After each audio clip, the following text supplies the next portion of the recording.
Welcome to Create Your Game Plan.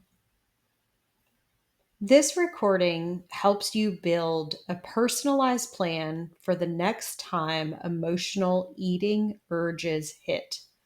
We'll identify your specific triggers and identify actions and responses that actually work for you. The idea is to come back to this over time. Consider that each time you experiment with managing emotional eating in a non-food way, that experiment is giving you data and information to help you make a better choice, a more kind choice, a nurturing choice the next time.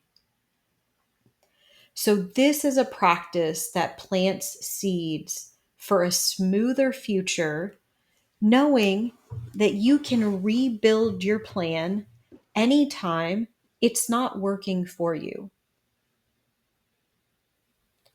So, keep in mind, emotional eating happens for different reasons at different times. Let's get specific about your patterns. It can really help to do this practice if you have pen and paper so that you can start to write down your ideas in building your plan. Take a moment to think back to the last few times that you ate emotionally. What was happening before you reached for food? Were you feeling stressed at work, lonely or disconnected, bored or restless, overwhelmed by your day or your to-do list, tired but unable to rest, feeling on the go and that you have no time to make a better decision? Or maybe you were just feeling frustrated, angry, stressed, upset. Keep in mind that you also eat for pleasant emotions, like celebrations, and when you want to reward yourself for something good. So write that down as well. The goal is to start noticing your patterns. The more you do this, the more you're going to start to see these patterns emerge and learn about yourself. There's no judgment here. The moment has already passed. Can we get honest with ourselves about what's really going on in those situations? Because if we're not getting to the core issue, then the solution may not actually work in the situation when you need it, because it wasn't solving the right problem. I'm going to give examples of ways that you can respond, perhaps depending on the type of trigger that you're experiencing. But these are just examples. As you experiment and practice and pay attention to yourself, you'll get better at being curious and creative and finding the things that works for you. If your trigger is stress, what might help you release tension without food?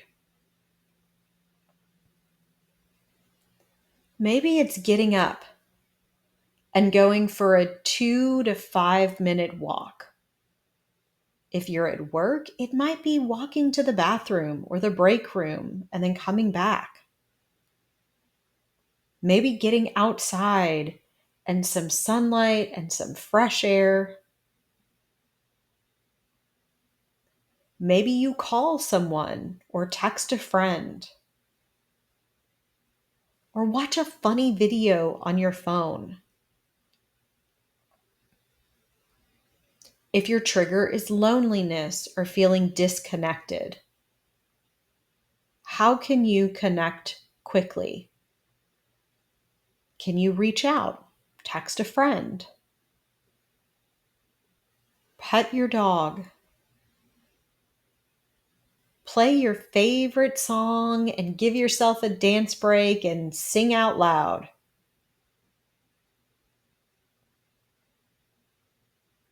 If your trigger is boredom,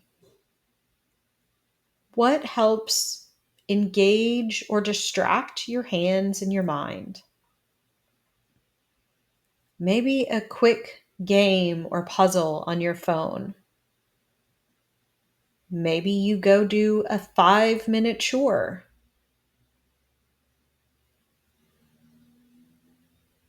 Maybe you choose to watch some TV.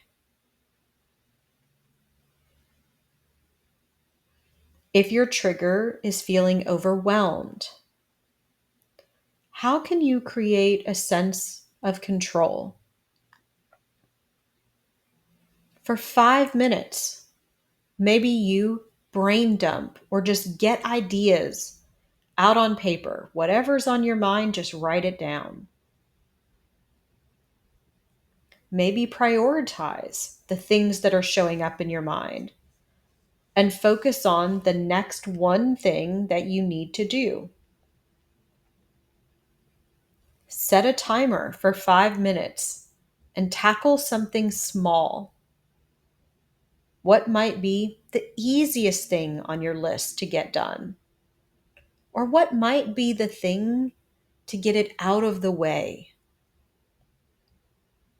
Maybe you need to give yourself permission to rest. For 5 or 10 minutes, can you step away? Do something fun, little easy movement.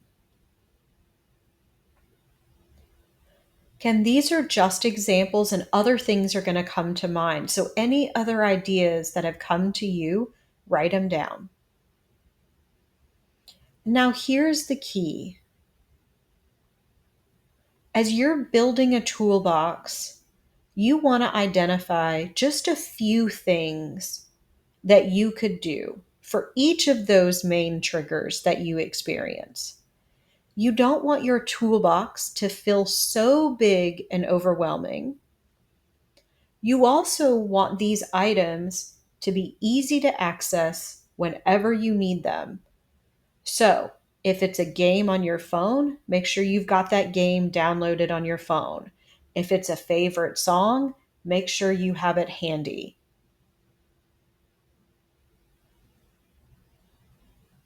Think about things that would be easy to do in the moment, in the actual situation that you're trying to address. Because remember that when you're experiencing high emotions, it's more difficult to tap into the wise part of our mind. The goal here is to keep it simple, small, and real. What is actually realistic for you in that situation? Now, write down your plan and keep it somewhere that will be easy for you to see or as a cue. Let me give an example. If you find that when you're feeling stressed about something in your job, that you tend to go to the pantry and snack, put a sticky note with your plan and put it on the snack. So before you can grab it, you can easily see this plan that you had put together. Maybe you want to put that on the fridge.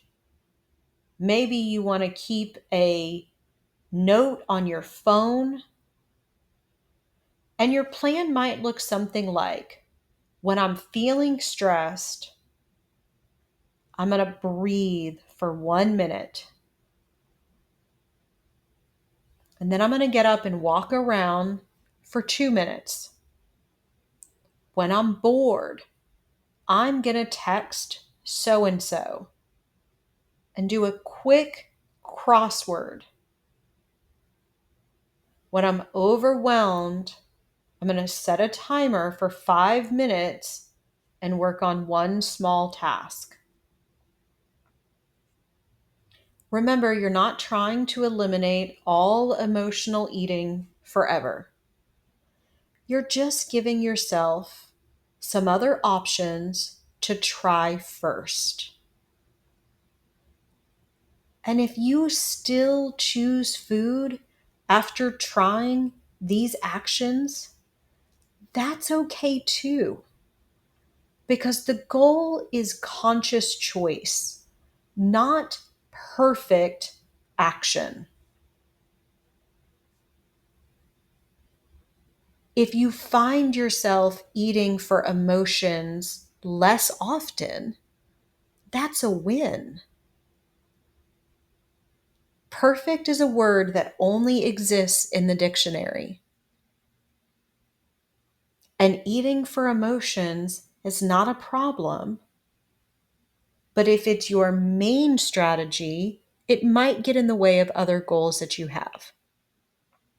So remember to let go of guilt and let go of trying to be perfect, and learn how to live your life with more kindness, care, and nurturing of the emotions that are there. So put your list together. The next time you'll be ready, because you can refine the list over time, pick other strategies as you experiment and find what works best for you. Now you've got a plan, something to try in the moment. You're not starting over, you're starting stronger, and it gets easier with practice.